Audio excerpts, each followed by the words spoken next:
Pero hagamos algo. Dígalo. Si usted va a consultar algo de la historia, lo hacemos en el otro segmento. Ah, bueno.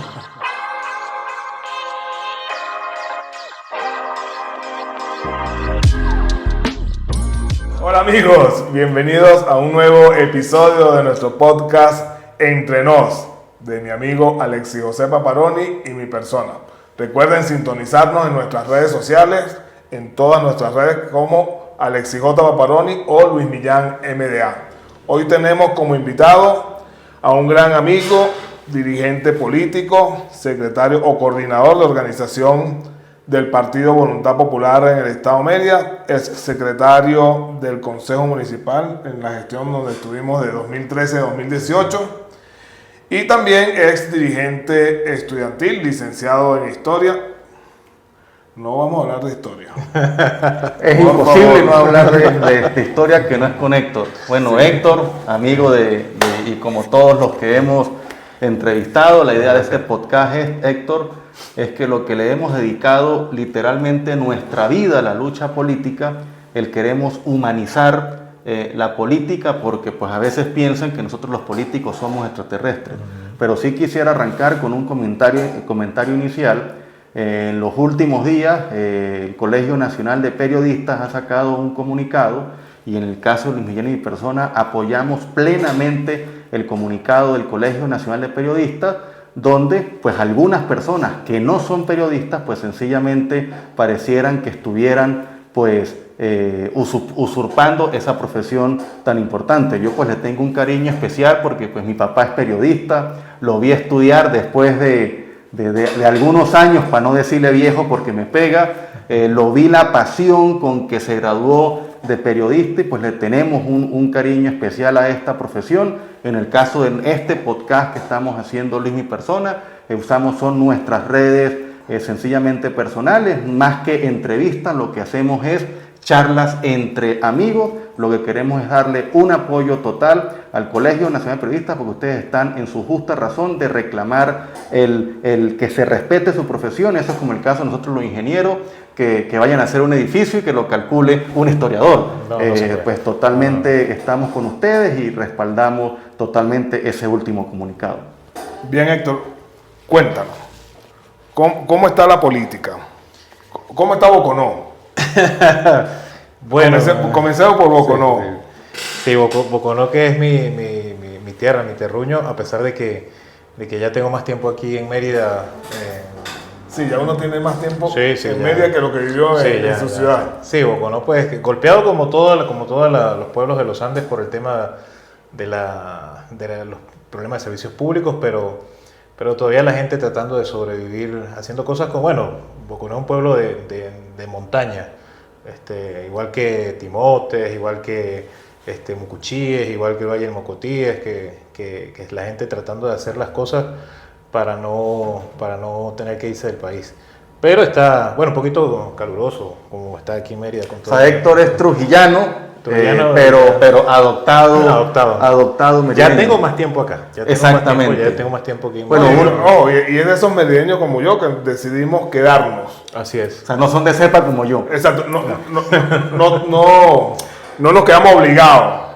Exactamente. Nos quedamos porque quisimos. Héctor, es el 2024 y siempre esta pregunta se la hacemos a cada uno de nuestros invitados, porque te repito, más que invitados somos amigos. Así y aquí la idea es eso. ¿Algún sacrificio que te hayas arrepentido de estos 25 años que tenemos en esta lucha y la verdad pues hemos fracasado porque no hemos logrado el cambio? ¿Qué cambiaría si hubieses podido cambiar? ¿Y qué crees que tenemos que hacer en el 2024, asumiendo, porque nosotros pues somos una generación que así sí asumimos nuestra mea culpa, el qué tenemos que hacer para que el 2024 al final cumplamos los sueños que quieren todos los venezolanos? Sí, fíjate, yo creo que de lo que me puedo arrepentir es de no haber empezado en esto antes. Yo por mucho tiempo... ¿Te iniciaste viejo? Sí, creo que sí. ¿Cuándo fue tu primera vez? No, yo recuerdo que... En la política. En la universidad. ¿Quién te inició? Cuenta. No vayan a decir. Pero ya los que me iniciaron en la política, algunos se fueron del país lamentablemente, pero Yo recuerdo haber empezado en la política, claro, de joven, obviamente en mi casa siempre se habló de política. Mi papá fue dirigente socialdemócrata desde muy pequeño. Uno no puede olvidar, por ejemplo, las elecciones, los hechos del 92, del 89, ahorita, por cierto que está conmemorándose del 92. Pero, a ver, yo tuve en el liceo activismo político por el tema todo esto del pasaje estudiantil. Sin embargo, en la universidad empecé un poco tarde. Yo recuerdo, yo los veía cuando estaba en la universidad, los veía activos desde el momento en que yo empecé. Y lo que me puedo arrepentir es eso, no haber comenzado antes porque siento que con eso hubiese madurado un poco procesos que nos tardó, porque además nosotros quizás alguno de los baches que hemos tenido tiene que ver con eso de una falta de maduración política, aunque yo creo que en este momento nosotros ya hemos aprendido bastante y se nota, ¿no? Se nota en toda la dirigencia de nuestra generación un proceso de aprendizaje tremendo. No sé, no puedo hablar por otros estados, pero por lo menos aquí en Mérida sí hay un proceso de aprendizaje tremendo. ¿Qué hay que hacer? Fíjate, son muchas cosas porque es lo que nosotros hemos conversado. Quizás en distintos niveles, no sé, hay trabajo organizacional que hace falta hacerlo de manera, además Luis siempre insiste mucho en eso. Sí, la verdad es un fastidioso, una ladilla con eso. Mire, no vaya a pensar que Alexis te está mandando un mensaje subliminal con las medias de él, sacándote la lengua y esas cosas. Papi, pero ¿cuál es el problema que tienes con mi media? Explíqueme. Bueno, gracias. Sí, no, yo no me traje, yo tengo por ahí la de superhéroes. No me la pero, ¿qué hay que hacer? Con la fastidiosa como este. De Pac-Man. Mira, ese trabajo es importante. Obviamente hay que hacerlo con mucha disciplina y responsabilidad. O sea, no se trata de hacer trabajo por hacerlo, ¿no? También hemos conversado mucho de lo que tiene que ver con todos los esfuerzos posibles, que ahí voy con lo que nosotros hemos conversado, por mantener los espacios unitarios. El espacio unitario, que no significa que se va a uniformar el pensamiento, sino que dentro de las diferencias de las distintas visiones que se pueda tener, mantener un espacio unitario, pero que ese espacio unitario, y ahí me meto con el tema que voy a tratar de abusar con la profesión, el área de conocimiento de los ingenieros, unitario, pero estructuralmente unitario. O sea, no unitario de manera... En el discurso. Exactamente, en el sino discurso, que estructuralmente unitario. Estructural y en la acción. Exactamente, porque, a ver, una pared no se levanta solamente con los bloques, se levanta también con cemento. Y los bloques, además, y el cemento tiene otros elementos que hacen que funcione. Y una estructura completa tiene fundaciones, tiene todas esas cosas. A veces a uno le toca hacer cemento, a veces le toca hacer bloque. Pero en todo caso, uno debe estar consciente de en qué momento puede servir para eso. A veces el problema es que todos quieren ser bloque, a veces que todos quieren ser cemento y no funciona así. Y por supuesto no subestimar lo que nosotros estamos viendo, ¿no? No pensar que quienes están en el poder son personas que están improvisando ahí. Creo que de Carlos Rangel uno aprende que una entrevista que tuvo en 1987, creo que fue una de sus últimas entrevistas, de que si en Venezuela llegaba otra vez a haber un gobierno de tendencia autoritaria, iba a ser muy difícil enfrentarlo por el hecho de que seguramente iba a llegar por las vías de la democracia, se iba a amparar en todo lo que son los principios de la democracia, pero para ejercer el poder de manera ilimitada. A veces menospreciamos al enemigo. Sí, por supuesto. Pero yo siempre recuerdo, Héctor, en esas largas conversaciones que teníamos y que siempre tenemos, las pocas veces que ahora nos vemos por las ocupaciones que tienes tú, que tengo yo, algo que Héctor siempre dice, y tiene mucha razón: el chavismo es malo para gobernar, pero es bueno para ganar elecciones. Es muy bueno.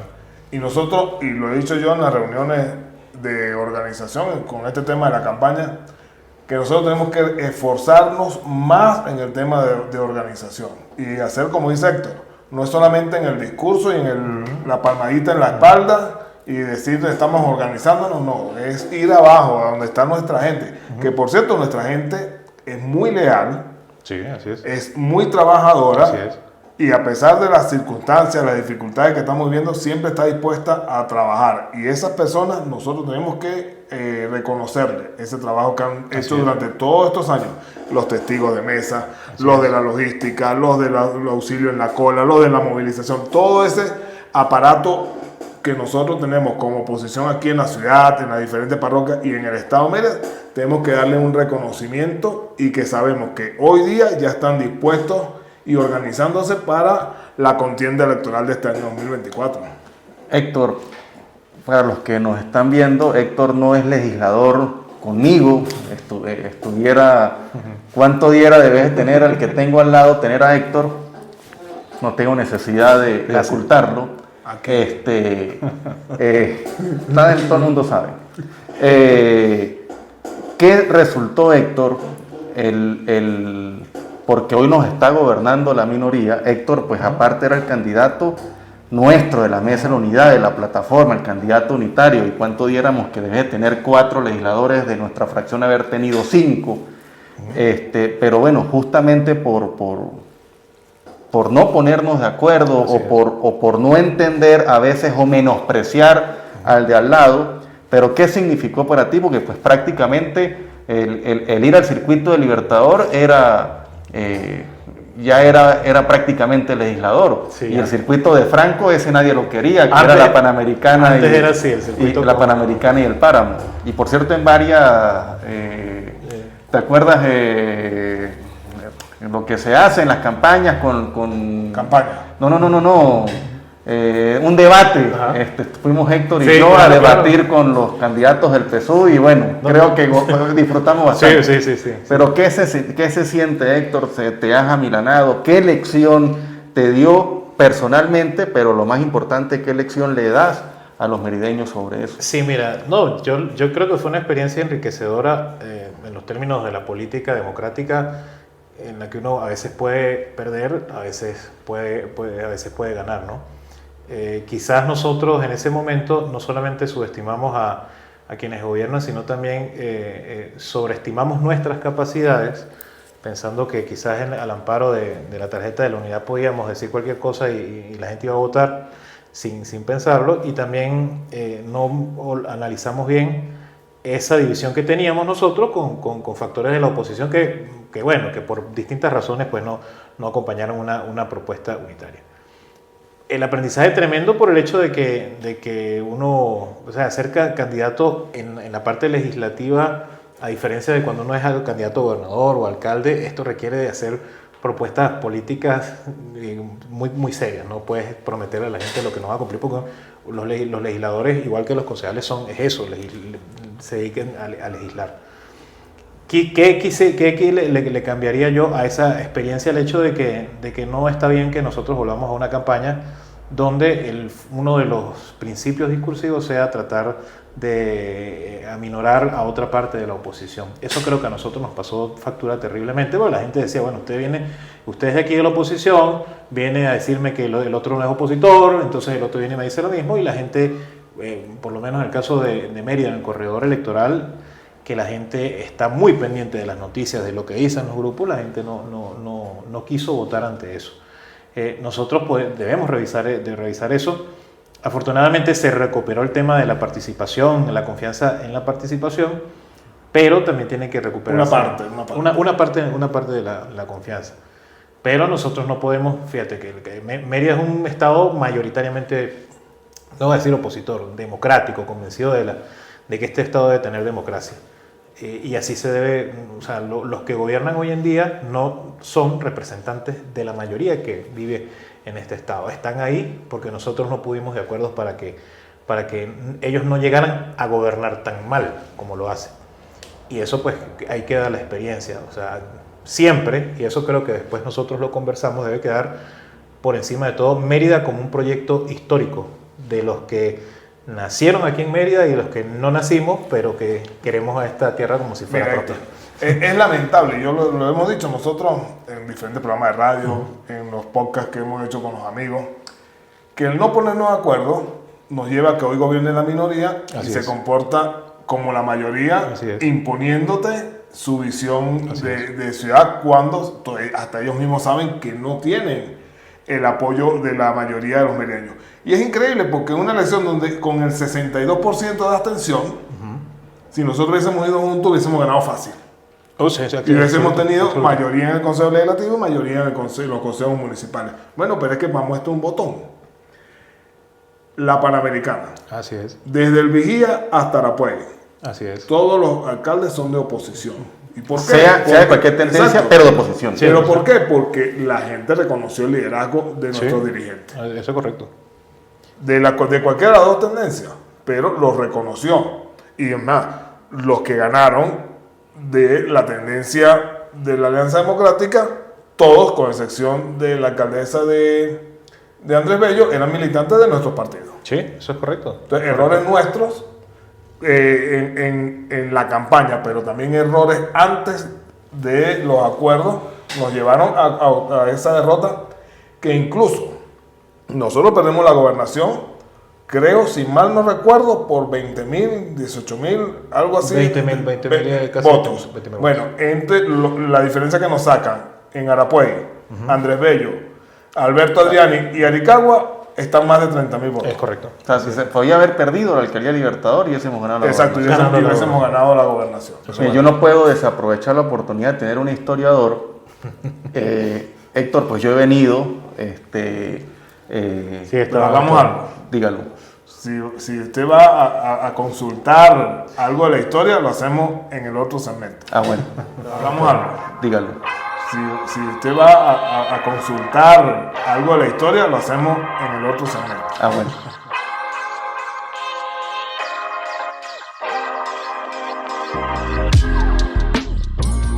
Bueno, seguimos en nuestro segundo segmento.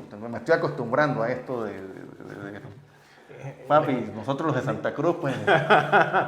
Y por cierto, hoy no trajo el cafecito de Santa Cruz. Hoy no traje cafecito. Santa Cruz. Bueno, pues para que sepan, para grabar este podcast, hemos ido ya a 3 sitios porque se nos ha ido la luz. O sea, a esos niveles estamos y tenemos que decirlo. Ahorita pues estamos en la oficina de nuestro amigo, hermano Héctor Azuaje, pero hemos ido a 3 sitios porque se nos ha ido la luz el día de hoy. Y es justamente lamentable. Y lo que pues estaba hablando Héctor, yo pues he venido, obviamente no soy historiador, soy ingeniero mecánico, o sea, pragmático y axiomático, pero no sé por qué se me metió el estudiar y el escribir artículos sobre las transiciones del mundo. Y mi más reciente artículo hablé de lo que pasó en Venezuela en 1945. Sí, y es demasiado, con lo de Diógenes Escalante, y yo no sabía eso. Sí, claro. Y leer y hacer que cómo, o sea, la enfermedad mental de Diógenes Escalante desbarató el acuerdo que se podía haber dado de una transición pacífica hacia la democracia, y nos tocó vivir 10 años de dictadura cruel por ese pacto que Betancur y Leoni habían pactado con Diógenes Escalante, pero Diógenes Escalante le dio una enfermedad, pues perdió su razón, después pactaron con Pérez Jiménez, dieron el golpe del 15 de octubre del 45, vino las elecciones y el mismo pacto, o sea, yo terminaba el artículo que con lo que empezó con un golpe, terminó en un golpe de Estado. ¿Qué ejemplos de manera ya que tú sí eres, obviamente, estudiador histórico de esto, ves que la Venezuela del 45 nos puede hablar a la Venezuela del 2024? Sí, fíjate, el tema, Diógenes Escalante regresa, era representante de Venezuela en Estados Unidos.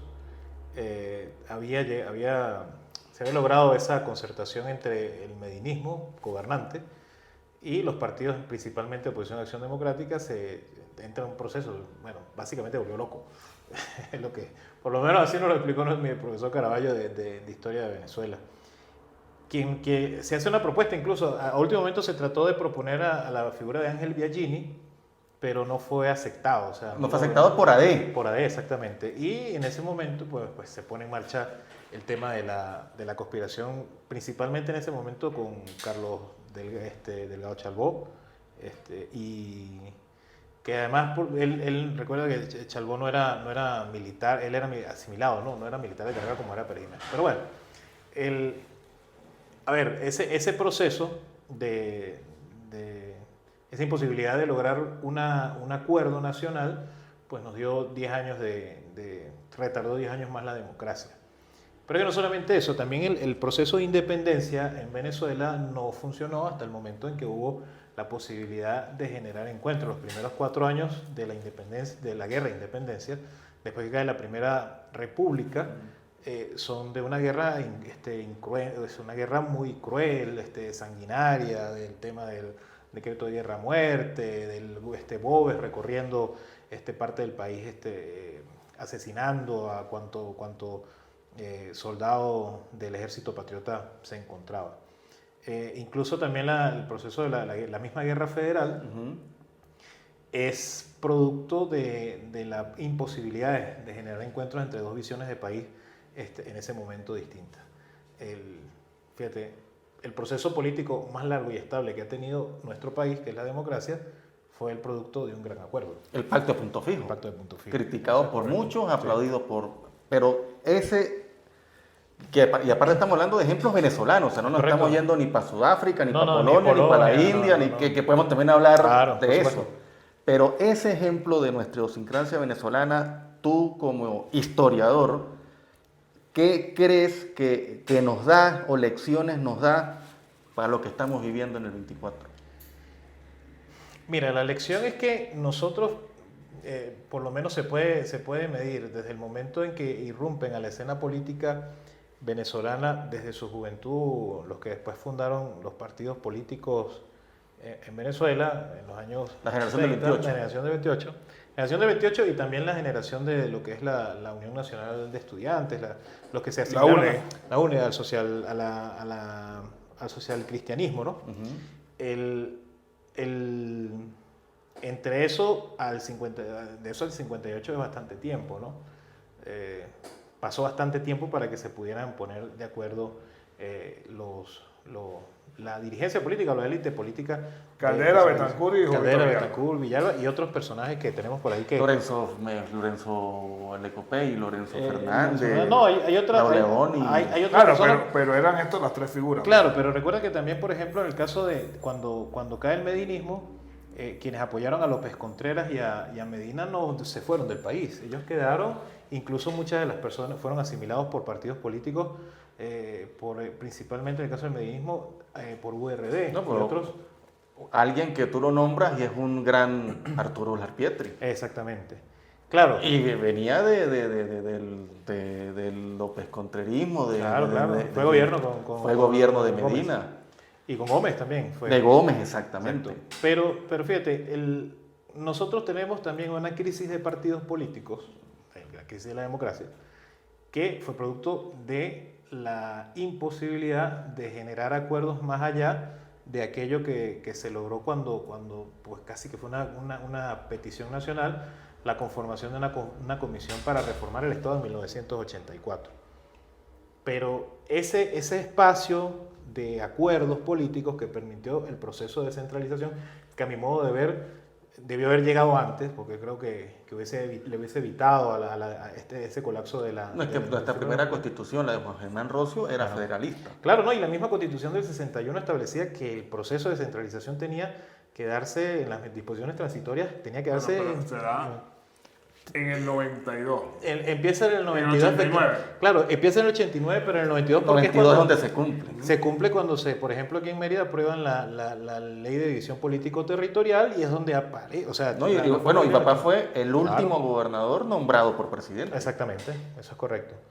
Pero exacto, en el 89 ese proceso, o sea, en eso tiene razón Luis, porque en el 92 es que el proceso comienza a andar. Es decir, sí, formalmente en el 89 con la elección, pero ya en el 92, y sobre todo porque es donde se da la primera transición de alcaldes y gobernadores democráticamente electos a otros, bueno, algunos repitieron, otros no. Pero en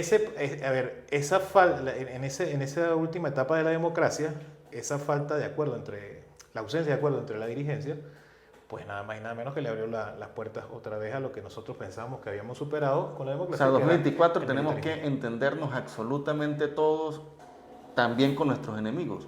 O sea, ejemplos que nos da la historia venezolana, de no pasar aplanadora. Mira, yo pienso...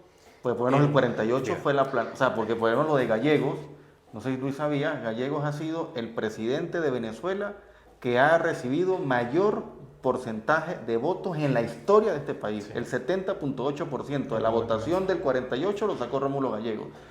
Ningún otro presidente ha tenido el apoyo tan masivo y rotundo popular, o sea, casi, para que nos entiendan, casi lo que vimos ahorita en Salvador con Bukele. Señor, y ese gobierno duró 8 meses. Por no respetar también las otras verdades, porque yo soy de los creyentes que no hay verdades absolutas. Exacto. Pero entonces, ¿qué hacemos el 24? Claro, si yo fuera partidario de la política de una visión absoluta, pues nada, o sea, yo, bueno, primero que estaría acompañando a los que gobiernan ahorita. Mira, en el momento que se culmina el proceso de la independencia, si bien es cierto que se ha tratado de construir una visión historiográfica donde no hubo más realistas ni defensores de la corona española, eso es parcial, ¿no? De hecho, un libro del Cesarismo Democrático de Laureano Vallenilla, en el primer capítulo, habla de que fue una guerra civil en principio. Hasta que llega el ejército expedicionario de Pablo Morillo, la guerra de independencia fue una guerra civil entre venezolanos, unos defendiendo a la corona y otros defendiendo a la Bolívar. República. Y Entre venezolanos. Y colombianos, pues muchos colombianos vinieron a pelear por nosotros. Exactamente, y en ese momento colombianos todos, por la denominación republicana de Libertador. Pero es que después de la guerra federal también pasa que quienes combatieron al servicio de los ejércitos centrales siguieron haciendo política acá. Claro, la gente quizás se agarra del ejemplo de lo que pasó con Marcos Pérez Jiménez y con Pedro Estrada, Marcos Pérez Jiménez, Pedro Estrada y Laureano Vallenilla Planchar, que creo que era el ministro de Relaciones, aunque ellos ya habían salido porque Pérez Jiménez antes de caer en enero del 58 ya los había relevado de sus cargos. Pero es que esa gente quedó en el país, o sea, estuvieron en el país, se mantuvieron en el país. Y la democracia, en esencia, es respetar eso, el derecho que tienen las personas a ejercer sus diferencias, A ¿no? disentir. Claro, yo quiero pensar que hay posibilidades de que en un escenario de fortalecimiento democrático el chavismo puede participar libremente en cualquier elección y si gana, pues nosotros tendríamos que reconocerla. Quiero pensar que es así, quiero pensar. Ese es el juego democrático. Claro, quiero y pensar. no es que lo queramos pensar, es que tiene que ser. ¿Qué tiene que ser? Exactamente. Pero yo quiero pensar porque hay personas que asumen que no, que en el chavismo no hay espacio para el ejercicio, o sea, que nadie en el chavismo defiende la democracia. A ver, el chavismo también es un cúmulo de facciones, así como la oposición probablemente es un cúmulo de distintas posiciones, el chavismo lo es. En la misma redacción de la Constitución, cuando uno revisa los debates de la Asamblea Constituyente del año 99, uno entiende que en el chavismo hay sectores que son más dados hacia el tema militarista, hay otros que son más de tendencia hacia el fortalecimiento del poder civil, hay gente del chavismo que sabe que ellos pueden, que han ganado elecciones sin ventajismo ni nada. Y bueno, yo no quiero pensar que toda esa gente dejó de participar en el chavismo. Otro ejemplo importante, ¿cuántas personas no fueron parte del régimen nacionalsocialista de Alemania y posteriormente se incorporaron a la vida civil, hasta con en altos cargos de gobierno? Y bueno, eso es parte de lo que es parte de lo que son las transiciones. Claro. Pero ¿cómo lo ves en 2024? Mira, en 2024 yo veo que hay, de parte de los sectores democráticos, hay disposición a entender y respetar el derecho incluso de hacer política del chavismo. A quien no veo muy ganado a respetar eso es al mismo chavismo. O sea, claro, pero además en este momento ni siquiera por un tema ideológico. Y nosotros lo sabemos. O sea, no se trata de un tema ideológico. Porque en este momento parece que nosotros somos los representantes de los proletarios atacando a la burguesía.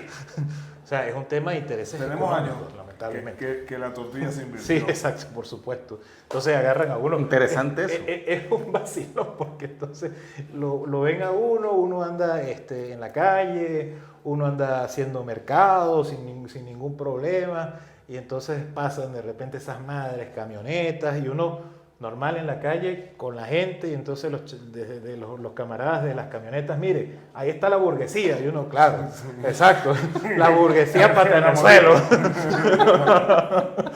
La ironía, el discurso. Es el discurso. No. Héctor, siempre a un amigo en común le dice esta pregunta así y quedo así ponchado. No te la voy a hacer tan ponchado, pero hermano, o sea, ¿para cuándo? Mira, si supiera que... No, ya lo metiste en camisa de No, Lo sé, está bien. No, si supiera que esas son una de las cosas que por todo el tema político uno, en mi caso, he postergado, pero creo que ya es el momento toca. de... Sí, claro, por supuesto. Yo quiero tener familia. No lo he hecho porque, bueno, tenía compromisos importantes en esto, pero ya no quiero llegar tan viejo criando niños, pero sí. O sea, que no te digan Abu. Exactamente. Y porque claro, obviamente en esta circunstancia, fíjate que uno se ha deshumanizado y así hay que reconocerlo, ¿no? Uno se ha deshumanizado y a veces... Y parte de esta conversación es eso, humanizar la política. Claro, que la gente entienda que nosotros también sufrimos, Exacto. reímos, Claro. lloramos, nos sentimos mal, nos enfermamos. Claro, es muy difícil para uno, fíjate cuántas veces no nos sucedió que estuvimos momentos de derrota política o momentos de persecución, que uno llegaba súper deprimido a la casa y a veces por esa misma dinámica política no tener a una persona cercana con quien poder hablar y hasta eso nos limitó la Es que política. yo siempre he dicho, ¿quién anima al animador? Exactamente. ¿Quién nos anima a nosotros? Claro. A vernos en el espejo, Sí. cachetearnos y seguir. Yo en eso reivindico la política anglosajona. Los estadounidenses son buenos en eso. Ellos hacen política sin romper, sin dejar de lado lo que es el escenario de construcción familiar y todo eso. Y yo respeto muchísimo a quienes, a pesar de todo, Lo que pasa, han Héctor, construido es que familia, ¿no? también es difícil involucrar a la familia en el tema político en este país. En estas circunstancias. O sea, en estos momentos, pues, Bueno, aquí ha habido casos donde la persecución es a la familia. Sí, de hecho yo cuando, porque nosotros todos hemos estado en algún momento de escenarios de persecución política y uno lo primero que piensa es en eso, en la familia, en las personas que uno quiere, porque, bueno, pues tengo el caso de un amigo periodista que pues tuvo una orden de captura y como no lo pudieron atrapar, su novia estuvo presa, imagínense cómo se puede poner uno en esa situación. Pero no, creo que es momento es decir, hay horizontes de expectativas favorables. Pics, para que vaya anotando. ¿eh? Horizontes de expectativas favorables, porque además yo pienso una cosa, y me atrevo a decir, quizás me van a regañar más de un profesor de mi escuela de historia, que la política venezolana ha funcionado a través de ciclos. Fíjate, no hubo ciclo en Venezuela, no ha habido un ciclo político que haya durado más de 40 años. No lo hay. Ni siquiera los gobiernos de los andinos, porque no puedes decir tú que fue lo mismo el gobierno de Gómez que el de Medina Angarita. Hay diferencias notables. El paecismo no duró más de 40 años, el guzmancismo, bueno, el monegato no duró tantos años. Lo que duró más tiempo fue la democracia, porque la democracia está basada en los acuerdos. Porque también había alternancia. Exacto, por la alternancia y porque el proceso de sustitución generacional no es traumático. Nosotros tenemos ahorita un proceso de sustitución generacional dentro del chavismo que sí para ellos, a pesar de que no lo dicen, está generando problemas. Porque los que nacen ahorita, o sea, no es lo mismo una persona, un representante del chavismo ahorita que es... Antes eran burócratas, entraron a ser burócratas y defendían sus puestos en el Estado. Hoy en día tienen otra visión, hoy en día son hijos... Empresarios. Exacto, son una nueva burguesía, que no lo quieran admitir, esa es otra cosa, ¿sí? Pero es que no viven no cargan bombonas de gas ni nada de eso, y eso genera un cambio. De hecho, en el discurso ustedes mismos se dan cuenta que hay un discurso distinto, apostando a las libertades de mercado que por lo menos hace 15 años eso no hubiese sido posible jamás en el chavismo, que una persona dijera eso y se mantuviera dentro de la nomenclatura política. Pero ese mismo cambio en el dogma les ha traído problemas internos. Correcto. Lo que pasa es que ellos no son como nosotros que lo exponemos. Claro, y sus problemas internos siempre encuentran a una oposición buscando un problema para que ellos se unifiquen. Uno los deja un ratico y empiezan a aflorar sus problemas. Pero entonces... Bueno, Héctor, listo. agradecido. Agradecido de a usted. verdad, De verdad. pues la idea es una conversación entre amigos, Entre amigos, así es. amigos que pertenecemos, por cierto, los tres a partidos distintos, pero que creo que Mérida ha dado ese ejemplo a nivel nacional, Así es. que aquí nos une, no nos importan nuestros colores políticos ni nada por el estilo, sino nos une el que podamos ver cumplir nuestros sueños en Venezuela. Así es, nos vemos en otro episodio. Recuerden, @AlexiJPaparoni, @LuisMillanMDA en todas nuestras redes sociales. Hablamos algo. Dígalo. Si usted va a consultar algo de la historia, lo hacemos en el otro segmento. Ah, bueno.